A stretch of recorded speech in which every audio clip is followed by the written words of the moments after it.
Now, I've actually put together a set of 3 videos. So we've got taking cuttings of Phyllis, which is a plant that I love to grow as a standard. Phyllis is very strong growing. It's not as potent or as strong growing as Patterns Unique, from which it comes. So Phyllis really does lend itself to growing as a standard.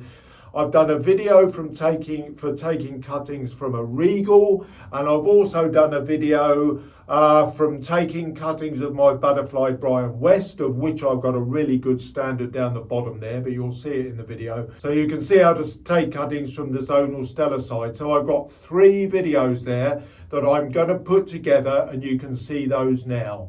This is a plant called John's Delight. It was a new release from Cramden Nursery in the UK this year, named after the owner's father, who I did know, and we lost a few years ago. Can't remember exactly when, but it's actually a sport of the Regal beryl reed, and I'm going to look to see if I can get some standard cuttings from it. Cutting this above a node here because I want to preserve that stem. But here you can see this is a really good, if I just take out where I'm actually going to use the base of the cutting. Now this here is clearly got 2 growth stems, and you can see the flower stem. The flower stem's the one in the middle. But at this time of year, mid to late summer, the Regals will begin to grow back normally. And this has got 2 growth stems either side. I mean, you could potentially use that as a cutting in itself. But what I'm tempted to do is use the base of the cutting here, cut that one off, and use this as the growth stem, which will form part of the main growing point of the standard. So I'm going to take that one off, like this. We could use that as a cutting. I've taken that, it's almost like a heel cutting, taking that right down to the stem, but I have got several others anyway. Drop that down there. And now here, you can clearly see the difference. There's the growth, there's the flower. So I'm going to cut the growth stem, the flower stem off.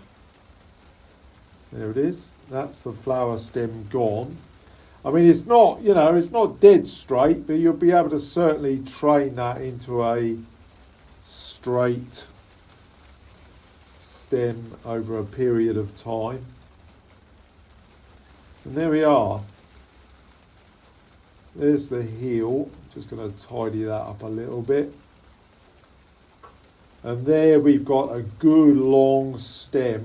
This is green, just borderline into hard, and that is brilliant to use that as the base of the cutting. It's just still green, but it's quite hard, and that'll throw roots quite quickly, I think. And that is an ideal standard cutting for a Regal, because from now on all that's going to do is grow on, and that will encourage that to grow straight. We'll try and keep it relatively cool so it does grow steadily. And that should put on a good bit of growth during the winter.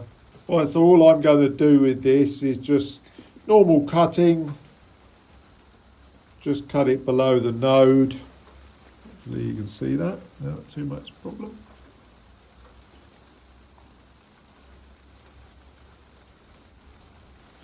It's just sort of, it's nice and firm.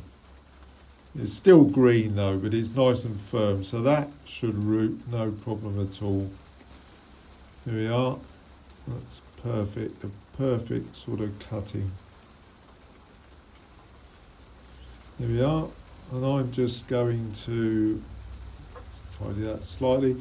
I will put in a little bit of rooting powder. I do that for Regals only, Regals, and just knock off the excess. And there it is, it's done. I'll stick that in the compost. This will heal up relatively quickly, but that's the ideal cutting now for growing on as a standard. That's probably a little bit too bent over, that one, but what I will do, I will use this one. That, I mean, you could argue, see, I could use that as the base, potentially use that one. There's the flower stem in the middle. That's useless. But this one here has a lot of potential to grow on as a standard. So, in fact, they both could be used. I've got a couple already. I mean, I can't believe that I can potentially get so many cuttings from this plant. So there we are with this one. I'm just literally, you could heal it, but I'm just going to take a little bit of that stem with it as well. Again, this is a nice long branch. Again, you just trim down to the base of the node, not going above the node. Don't go above the node.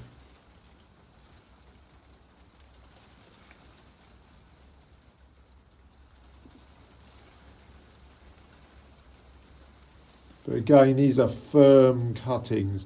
Now, one thing you do need to think of is the amount of flesh that you've got. I'm just going to take that leaf off, a bit too much, but that's fine like that. That'll be okay. So that's that one. We'll dip that one. Again, it's quite relatively long, so but in the compost it will be up to that point. But that's, you know, good enough to grow on as a potentially a standard. Okay, so here we have this is my large butterfly Briar West. You saw it in the show video because I entered this. It was first place in the show at the 2023 National. It grows very well. It's the ideal folly for growing as a standard, primarily because it's got a little bit of strength to it. You can get a really good strong stem up through the middle part here. And it can form a good, really sort of big, strong head. Now, at this stage, filming this in the last couple of days of July, all the bloom is sort of going over. There are still one or two fresh blooms coming through, but it really does need a cut back. So it's ideal now for me to show you exactly where to get a sort of supplementary cutting to get another standard growing on, because this is 3 years old. I do need to get a backup to it, but I'm still very much hopeful that this will last a good number of years. Right now, I've got my bin here. I've got a clean knife. It's always important to do. Make sure you clean it with alcohol, or I use J's Fluid, which is a UK disinfectant. So I'm just initially just going to remove some bloom. Now this head is probably 2 foot across, 60 centimetres here. So it really is, it's a beautiful plant. Now I'm just going to go in here. I think I may have a stem there that's got a fairly decent growing point on it. It's still wanting to really flower away, so I'm going to go down and just cut this below the node.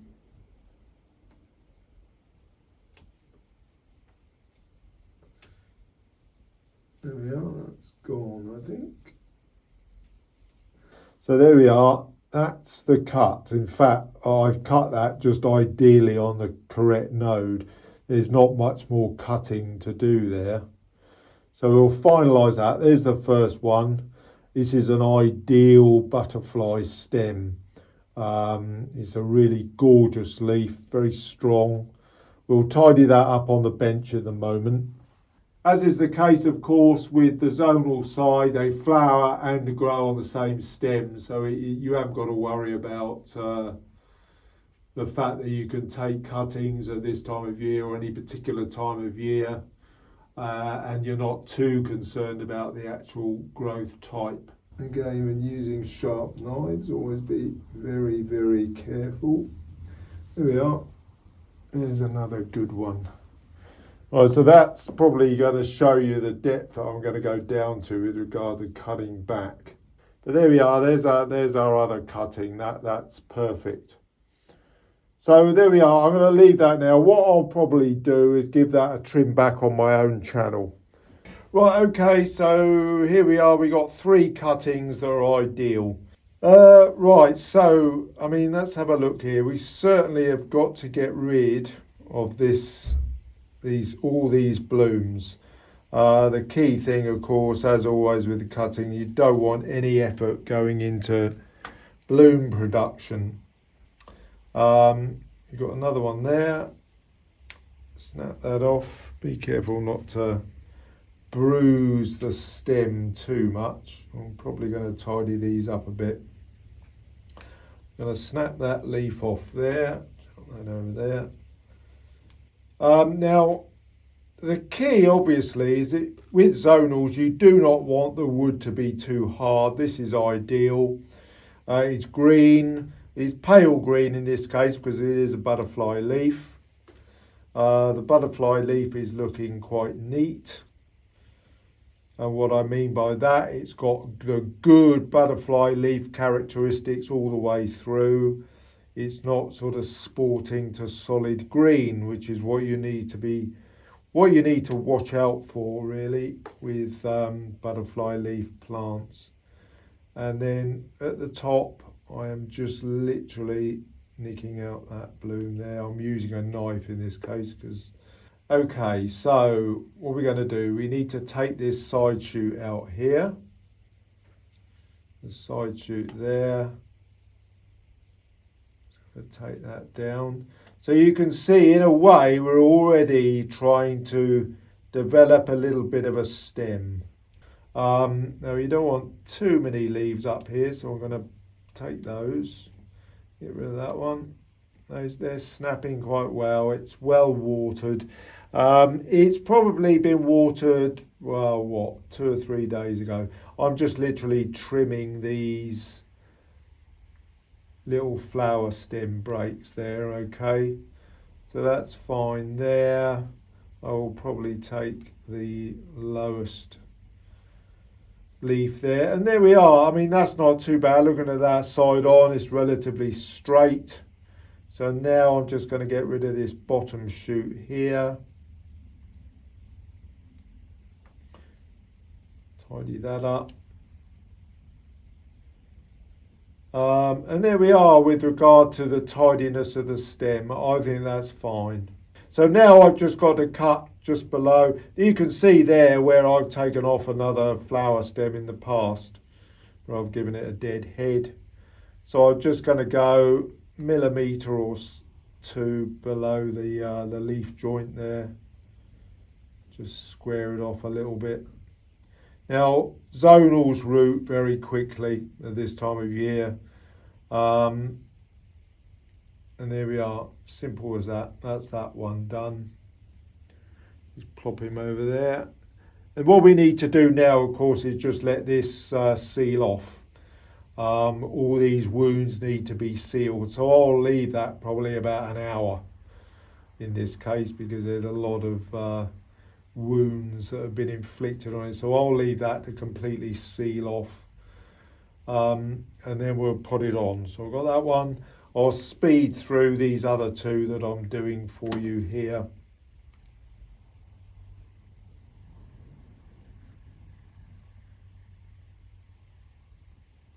Now, of course, by the time we push these down into the compost, we will, of course, have lost some of this length. But they're off to a sort of good start. I'll do 3 labels and we'll be ready to see them when I've come back with some compost.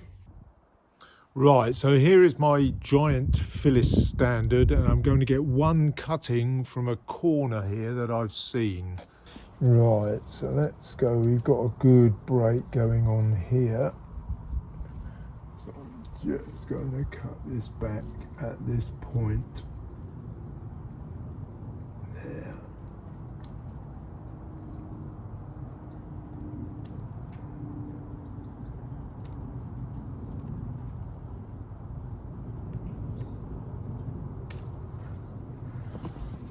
And there we are.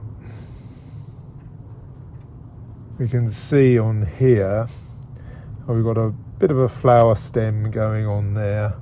We've got nice growth stem coming out of here. The debate will be whether I go down to this point here for this particular cutting, but we'll have a look at that in the greenhouse.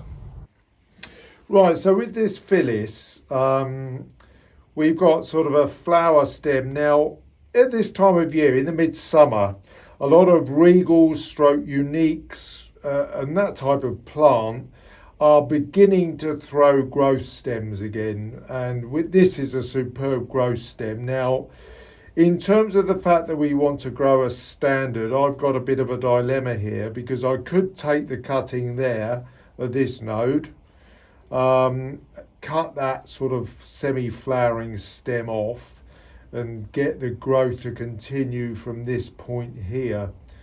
But I think what I'm going to do, I'm actually just going to use that node there and just use that lovely growing point.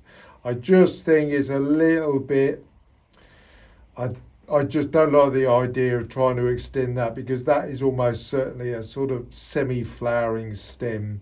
So I'm not going to use that. What I'm going to do then initially is slice off the sort of flower break there, snap that leaf off there, snap that leaf there, snap that leaf there. I mean, this is going to be quite a lovely straight stem. We'll just get rid of these little stipules. Right, so there we are. That's not going to make a bad cutting. Now, the reason I've only taken one of these is because I've done several earlier on a couple of weeks back. So I have got plenty. This is the fourth, but I'll do this one as well. Now, the main difference, I'm just going to tidy up this node that I'm taking here. Ah, lovely. They've started mowing the lawn. How gorgeous.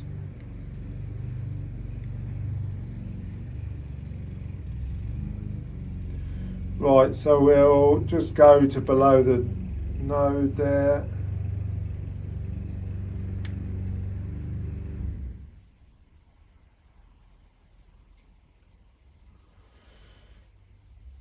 Just going to zip those off. Now, the main difference between taking cuttings of zonals and other types of plant like angels, regals, uniques in this case, is that I use a rooting hormone. Don't use it for zonals, don't need to, but I use a rooting hormone powder. It's organic, I mean, I'm not exactly sure even what it is, but it just helps sort of seal off the base, and I find that it usually does work quite well. I'm actually just going to snap that leaf off, so I don't need that. So there we are, there's the perfect cutting. Again, we're going to be going up to that point, but it's a lovely straight stem. It behaves itself a little bit better in terms of growing as a standard. But again, carrying on, we'll follow this together as it develops. Now, the thing with cutting compost is that you do not want it to be really fertile. Now, I've still got a bit of peat-based compost left, so I'm mixing a third of a light peat-based compost with the Silver Grow and a third of sharp horticultural sand. So it's very, very well drained, but it's just got enough soft body to it for the roots to get into. But the main thing to remember is don't use a very over fertile compost for your cuttings.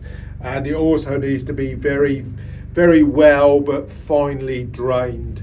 So it's just a question of filling these pots up. I'm using 2-inch pots here.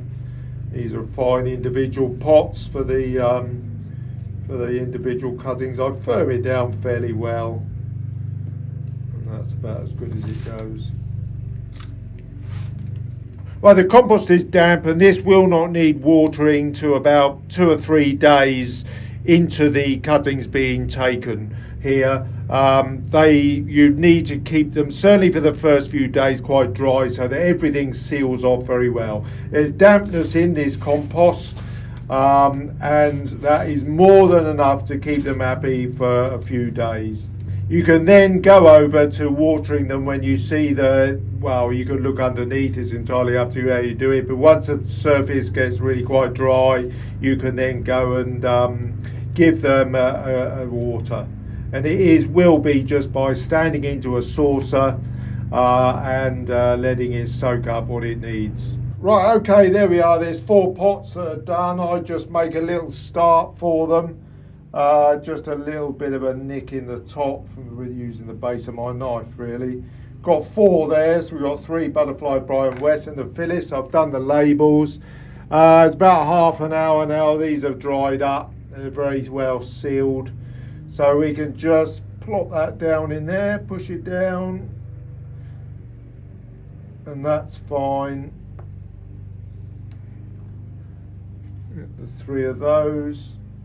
Push it down, probably, well, 1 inch, 2 centimeters, around that way somewhere. And that one's a little bit shorter. But these are really going to make, you know, decent cuttings. And then we've got our Phyllis there. It's not that long, that one. By the time I push this down, there we are. We can see it's not going to be monumentally long, but that will grow pretty straight. We can see how that develops. Now I have got some slightly longer ones over there. In fact, I'll actually bring one of those over now. Excuse the fact that just typically next door has started mowing their lawn rather annoyingly, but that's just the way it goes. Right, this one you see, here is one that I took this one about a week ago, and that's definitely a bit longer, so that's going to make a pretty decent sort of cutting. So there we are, just a question of sticking the labels in. As I say, this compost is damp. I will not water it now until this compost dries out, which will be, well, a few days. The other thing, of course, to note is keep them sort of shaded for a few days. That's the important thing, just in a sort of cooler, darker area of your greenhouse for a little while before they root. But the zonals should root in about 3 weeks. The Phyllis will take longer. They'll take about a month. So we won't see anything from these until the back end of August. So see the date there, 28th of July. Right, so there we are. That's 3 videos really that hopefully have given you a bit of background in how to sort of look to take some slightly longer cuttings than the average to get you off to a bit of a head start when you're taking cuttings. Now, realistically, I do have to say you do not have to do it like that. I may say that in the videos, I can't quite remember, so I've done them over the last couple of weeks. You can use ordinary cuttings, just normal cuttings that you would take, and just grow them on. Now, I suppose what I'm saying is if you take the slightly longer cuttings, you're perhaps taking maybe a month or 2 out of that stem growing time. So, it's up to you how you go about it.